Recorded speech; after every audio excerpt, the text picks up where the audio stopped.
Thank you so much for joining me here at the live desk. I do want to take a look at some file video we actually just received here into the KCTV5 newsroom. As you can see here on your screen, Representative Jim Jordan failed to win the House speakership on the first ballot after 20 of his fellow Republicans voted against him. Now, he needed 217 votes, but only earned 200, while House Minority Leader Hakeem Jeffries won 212. But something to note, all 6 Missouri Republican representatives voted in favor of Congressman Jordan, including Representative Mark Alford, who we are actually joined by right now. And Congressman, I want to thank you so much for joining me here at the live desk. I know you've already had a busy day so far today, but I do also just want to ask you just your initial reaction to the results that came down today. Were you at all surprised?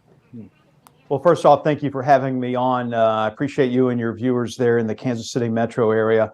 Look, I was disappointed, but not surprised. I thought we might have 5 to 8 holdouts who would not vote for Jim Jordan. There turned out to be 20 for various reasons. I'm not going to try to ascribe motives to their votes. I promised when I got into this office, I was going to tell the truth and I wasn't going to judge people on how they vote. But I do know that there are people who are angry and upset about how this process has played out. Some who did not want Kevin McCarthy to basically get fired 2 weeks ago, and they don't like how Steve Scalise was handled in our conference. He was the designate, and then he bowed out because he could not get 217.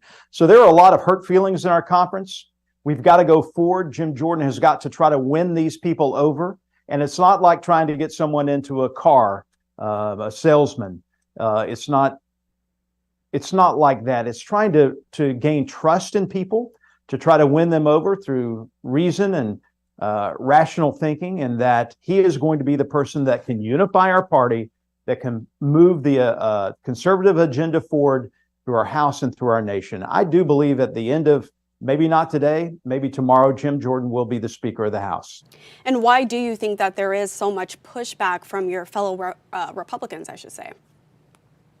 Well, look, there are some people who did not want Kevin McCarthy to go. 8 Republicans sided with the Democrats last week or 2 weeks ago to fire him. And so we've been a ship without a rudder since then. And with the world on fire, that is not a good place to be. We need to be supporting Israel. There's an aid package coming from the Senate on Thursday or Friday. We cannot vote on that aid package for Israel until we get our act together and we get a speaker. We need to secure our border, and we need to pass the 8 remaining appropriations bills so we have money to fund the government. And we do not like the idea of another continuing resolution.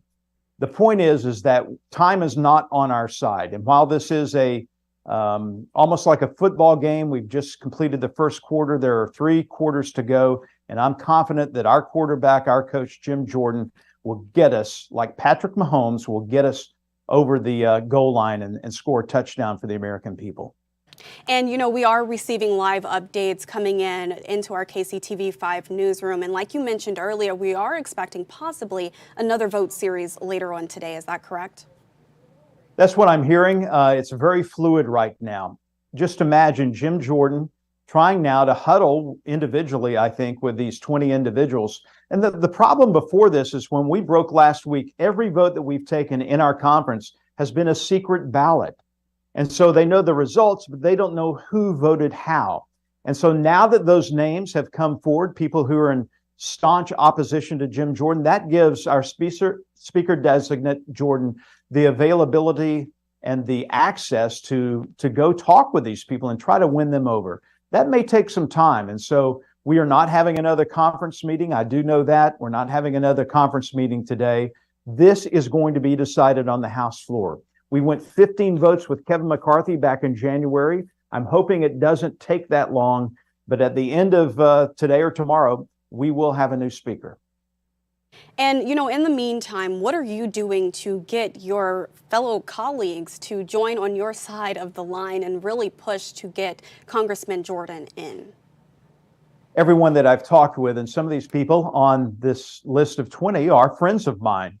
This place is about relationships, much like in the news business, your relationship with your reporters, producers, and co-anchors there. And so the U.S. House of Representatives is like that. It's a place where we can sit and talk and be honest with one another. The problem is that well before I got here, there were hurt feelings, there were bad relationships, and we've got to drop the past and look forward to the future. And that's what I'm trying to encourage my colleagues to do. Let's forget about what's happened in the past. This is too important of a time in world history. The world needs us to act, to move forth and select a speaker. And so let's put our differences aside and look for the common goal, and that is the American people, the people in the districts that we represent. And I know you mentioned former House Speaker Kevin McCarthy earlier. I do want to go back to that really fast before I let you go. I know he just released a statement comparing his first ballot failure, Jim Jordan's first ballot failure, to his own run for Speaker as well. That is the latest update coming into the newsroom. But I want to ask you really fast before I let you go, are you willing to consider someone else for Speaker if the party hits stalemate on Congressman Jordan? If Jim Jordan decides that he wants to bow out gracefully, then that might happen. Then we will be looking for another candidate. Kevin McCarthy did that 2 weeks ago in our conference meeting. And when he decided that he was not going to fight any longer to remain Speaker, there was an audible gasp and a lot of people shouting, "No, keep fighting." I think now people wish that he had kept fighting. When Steve Scalise realized that he could not get 217 votes last week, he did the right thing for the American people and he bowed out. If and when it does come down to the moment where Jim Jordan feels the same, I'm confident that he will put his country above himself. That's the type of individual he is. And you know, we have been without a speaker for at least 2 weeks now. Do you have a message for our viewers right now as we continue to watch this national news unfold right before our eyes? Look, I know that people have lost confidence in Washington. It is somewhat of a mess up here. I never, when I left my TV job at another station there in town, I had no intention of coming up here, running for office for almost a year and a half, and coming here to a place it's almost like quicksand, what we're in now. And it's hard to find your way out. But I believe in America. I believe in the goodness of America. I believe in this body. I believe in what the founding fathers set up. And I know that God is going to raise up a Speaker of the House. And we're going to be able to get behind that person. Our body will get behind that person. And we will be able to fulfill our constitutional duties, which are so very needed right now. Congressman, again, thank you so much for joining me here at the live desk. We will definitely be in touch again. Hopefully you all reach a decision here soon. Again, taking another look at some file video we have here at the live desk. As far as where things stand right now, the House went into recess immediately after the vote today. But again, the latest statement coming in from Representative Jim Jordan, spokesperson, another vote series is expected later on today. And Jordan is currently meeting with members to win over holdouts. We will continue to stay on top of the latest developments here at KCTV5 as the House has been without a speaker for 2 weeks.